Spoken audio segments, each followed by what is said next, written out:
suppose this is a straight line and coordinate of any general point is x comma y.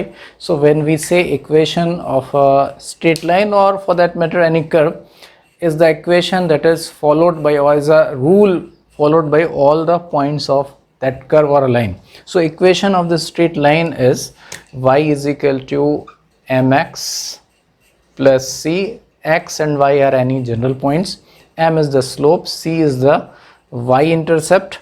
If it is this is the y-intercept, and if it is below the x-axis, the c is negative. It is above x-axis, c is positive. If the line is passing through origin, c is 0. And m is the slope. Slope is the measure of inclination made by the line from the positive x-axis. If it is making angle theta from the positive x-axis, slope is tan theta. And that can also be given by, if we know the 2 points on the line, if the 2 points are say x1 y1 and x2 y2, then the slope can be written as a y2 minus y1 by x2 minus x1. Immediately I can take some question of the graph. See, the difference between maths and the physics is, in maths we'll always take general variables x and y. In the physics will give the name of these variable. The variable may be this may be time, this may be velocity, or this may be position, this may be velocity, or whatever. So the names of the variable will keep on changing, but the functional form will remain same. So you should understand that this is a linear equation between the linear relation between y and x. So the two variables whose graph is a straight line, the relationship between them must be linear. Linear means the maximum power of one is x is 1 and the maximum power of y is also 1. So let me take one simple example. So this is the question. It states a particle starts moving along x-axis with the initial velocity 10 meter per second and a uniform acceleration 1 meter per second square.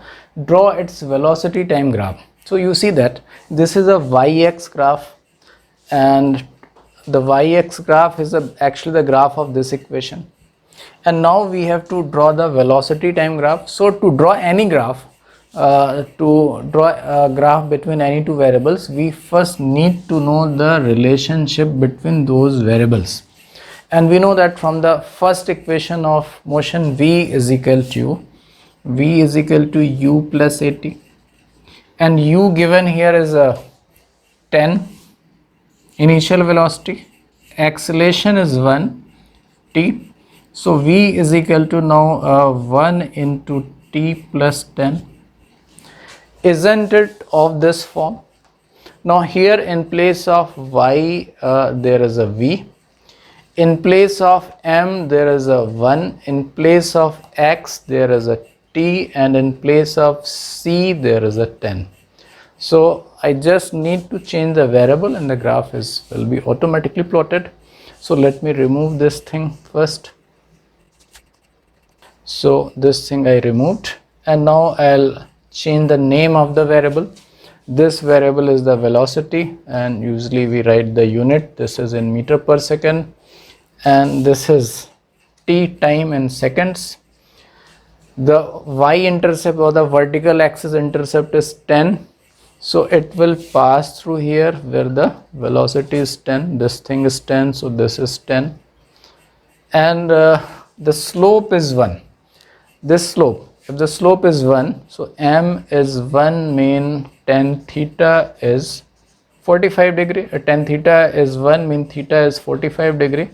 So what we can do from here, we can make a line parallel to t axis, and from that axis we can make a line at an angle 45 from here, and this angle is 45 degree. You can extend it, but if I go behind, that would mean negative time because motion starts from here. So this part will not draw, and this is the graph of velocity versus time. And the same way we will plot any such graph. So basic thing is that we need to know the relationship between the two variables.